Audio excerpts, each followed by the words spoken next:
سورج کا ذکر قرآن کے اندر موجود ہے، چاند کا ذکر قرآن کے اندر موجود ہے، جو سورج کا ذکر قرآن کے اندر موجود ہے، ستاروں کا ذکر قرآن کے اندر موجود ہے۔ اتنا ہی نہیں بلکہ حضرت جبریل علیہ السلام کا ذکر قرآن کے اندر موجود ہے، حضرت اسرافیل کا ذکر قرآن کے اندر موجود ہے، حضرت اسحاق حضرت زکریا کا ذکر قرآن کے اندر موجود ہے،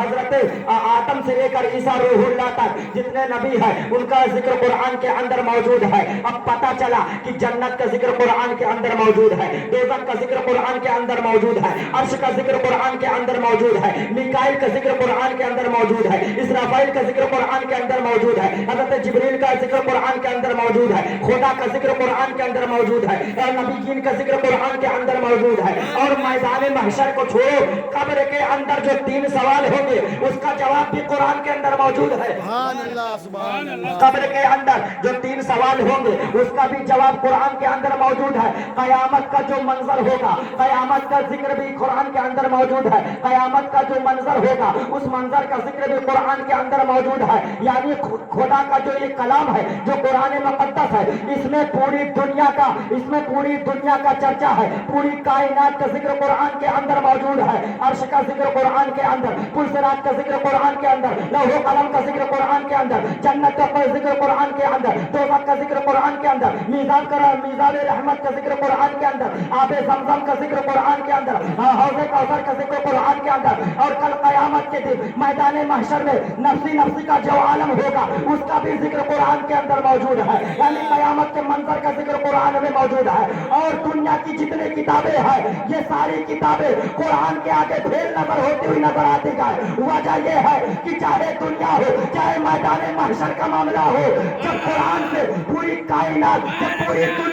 جب پوری دنیا کی کتابیں قرآن سے سوال کریں گے تو دنیا سے لے کر میدان محشر تک قرآن ان کا جواب دیتا ہوا نظر آئے گا۔ کیونکہ اس کی وجہ یہ ہے کہ میرے سرکار کے فرمان کے دائیں بائیں، میرے سرکار کے فرمان کے دائیں بائیں برکتیں رہتی ہیں، مہمان کے دائیں بائیں، میرے سرکار کے فرمان کے دائیں بائیں برکتیں رہتی ہیں، مہمان کے دائیں بائیں۔ جتنی بھی کتابیں ہیں بروز محشر سب رکھی جائیں گی قرآن کے دائیں بائیں۔ جتنی بھی کتابیں ہیں بروز محشر سب رکھی جائیں گی قرآن کے دائیں بائیں۔ تو تمام چیزوں کا ذکر قرآن کے اندر موجود ہے۔ جنت کا ذکر قرآن کے اندر، دوزخ کا ذکر قرآن کے اندر، حوض کوثر کا ذکر قرآن کے اندر، آب زمزم کا ذکر قرآن کے اندر، کعبے کا ذکر قرآن کے اندر، ساری چیزوں کا ذکر قرآن کے اندر۔ اب آئیے قرآن کی بارگاہ میں چلا جائے۔ میں نے قرآن سے پوچھا، اے قرآن تیری شان بہت بڑی ہے، اے قرآن تیری شان بہت بڑی ہے، اے قرآن تیری شان بہت بڑی ہے، اے قرآن تیری عظمت بہت بڑی ہے، اے قرآن تو سب سے پاکیزہ کلام ہے، اے قرآن نبیوں کی نبوت کا ذکر تیرے اندر، اے قرآن نبیوں کی نبوت کا ذکر تیرے اندر، اے قرآن اور رسولوں کی رسالت کا ذکر تیرے اندر، اولیاء اکرام کی ولایت کا ذکر تیرے اندر، اولیاء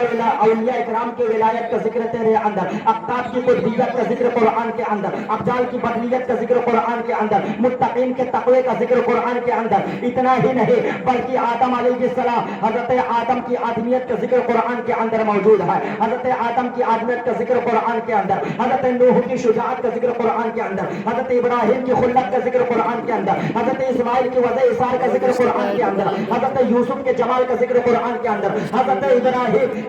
ابراہیم خلیل اللہ، حضرت ابراہیم کی خلت کا ذکر قرآن کے اندر موجود ہے، حضرت اسماعیل کی وضع اثار کا ذکر قرآن کے اندر موجود ہے، حضرت موسیٰ کے جلال کا ذکر قرآن کے اندر موجود ہے، حضرت سلیمان کی بادشاہیت کا ذکر قرآن کے اندر موجود ہے، حضرت موسیٰ کے جلال کا ذکر قرآن میں موجود ہے، حضرت سلیمان کی بادشاہیت کا ذکر قرآن میں، حضرت ہارون کی فصاحت و بلاغت کا ذکر قرآن میں، حضرت عیسیٰ کے جمال کا ذکر قرآن کے اندر موجود ہے، اور میرے مصطفیٰ کے حسن کا ذکر قرآن کے اندر موجود ہے، مصطفیٰ کی عظمت کا ذکر قرآن کے اندر موجود ہے، مصطفیٰ کے زلفوں کا ذکر قرآن کے اندر موجود ہے، مصطفیٰ کے آنکھوں کا ذکر قرآن میں، مصطفیٰ کے چہرے کا ذکر قرآن میں، مصطفیٰ کے حسن کا ذکر قرآن میں، مصطفیٰ کے ہاتھوں کا ذکر قرآن میں، مصطفیٰ کے قدم کا ذکر قرآن میں، مصطفیٰ کے حسن کا ذکر قرآن میں، مصطفیٰ کے زلفوں کا ذکر قرآن میں، مصطفیٰ کی زبان کا ذکر قرآن میں، ارے مصطفیٰ کے اخلاق کا ذکر قرآن میں، مصطفیٰ کے اخلاق کا ذکر قرآن میں، مصطفیٰ کے کردار کا ذکر قرآن میں، اتنا ہی نہیں بلکہ مصطفیٰ کے حسن کا ذکر قرآن میں موجود ہے۔ ارے حسن مصطفیٰ،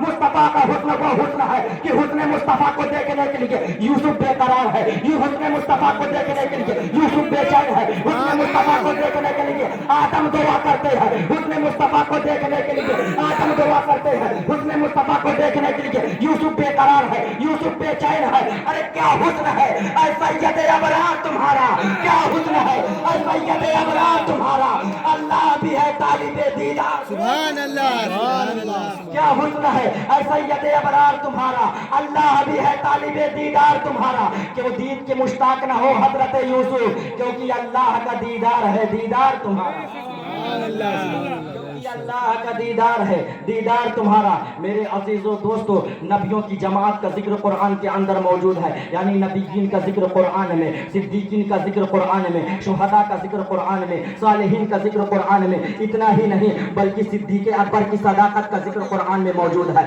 صدیق اکبر کی صداقت کا ذکر قرآن میں، عمر کی عدالت کا ذکر قرآن میں، عثمان کی سخاوت کا ذکر قرآن میں، علی کی شجاعت کا ذکر قرآن میں، امام حسن کی شہادت سری کا ذکر قرآن میں، امام حسن کی شہادت سری کا ذکر قرآن میں، امام حسین کی شہادت عظمیٰ کا ذکر قرآن میں، امام حسین کی شہادت عظمیٰ کا ذکر قرآن میں، بلال کی محبت کا ذکر قرآن میں موجود ہے، بلال کی محبت کا ذکر قرآن میں، صدیق کی صداقت کا ذکر قرآن میں۔ اتنا ہی نہیں بلکہ اولیاء اکرام کے ولایت کا ذکر قرآن میں موجود ہے، متقین کے تقوی کا ذکر قرآن کے اندر موجود ہے، اقطاب کی قطبیت کا ذکر قرآن کے اندر، ابدال کی بدلیت کا ذکر قرآن کے اندر موجود ہے۔ اتنا ہی نہیں بلکہ زینب کا ذکر قرآن کے اندر، سکینہ کا ذکر قرآن کے اندر، شہر والوں کا ذکر قرآن کے اندر، امام حسین کا ذکر قرآن کے اندر، امام حسن کا ذکر قرآن کے اندر، عباس علمدار کا ذکر قرآن کے اندر، اور محمد کا ذکر قرآن کے اندر موجود ہے۔ اتنا ہی نہیں بلکہ زینب کا ذکر قرآن کے اندر، حضرت فاطمہ کا ذکر قرآن کے اندر، حضرت عائشہ کا ذکر قرآن کے اندر، حضرت خدیجہ کا ذکر قرآن کے اندر،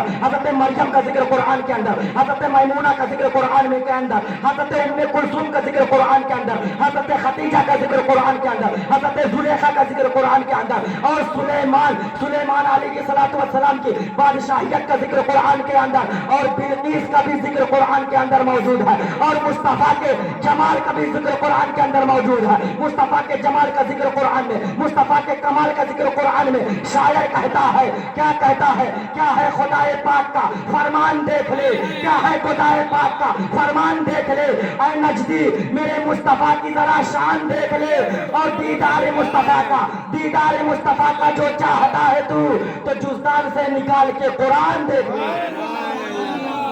سبحان اللہ، سبحان کیا اللہ۔ ہے خدائے پاک کا فرمان دیکھ لے، اے نجدی میرے مصطفیٰ کی ذرا شان دیکھ لے، دیدار مصطفیٰ کا جو چاہتا ہے تو جزدان سے نکال کر قرآن دیکھ لے، جزدان سے نکال کر قرآن دیکھ لے۔ محترم حضرات، یہ جو قرآن مقدس ہے یہ بہت پاورفل کلام ہے،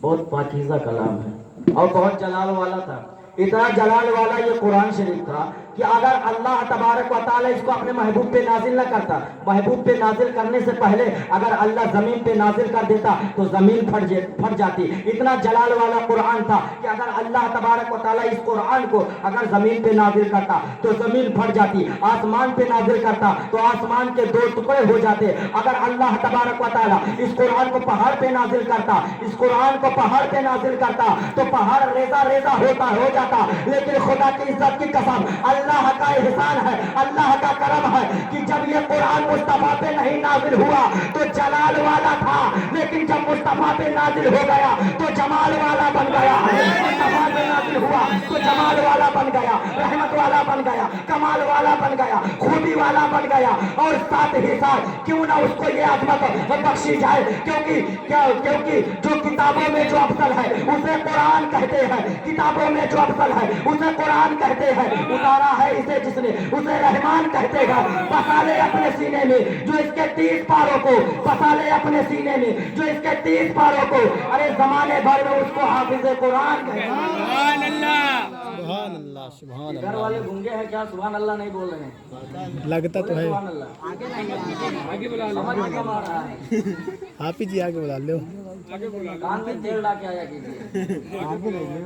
زیتون کا۔ آپ لوگ تھوڑا آگے آ جائیں، دور مت بھاگیے، یہاں آئیے، سیانے دور ہے۔ یہاں ورنہ میں مائک لے کے وہاں آ جاؤں گا۔ آپ کو سنانے کے لیے. ابھی تک ان کو سنا رہا تھا, اب آپ کو سناؤں گا وہاں کر. تو قرآن ایک ایسی کتاب ہے میرے عزیز و دوستو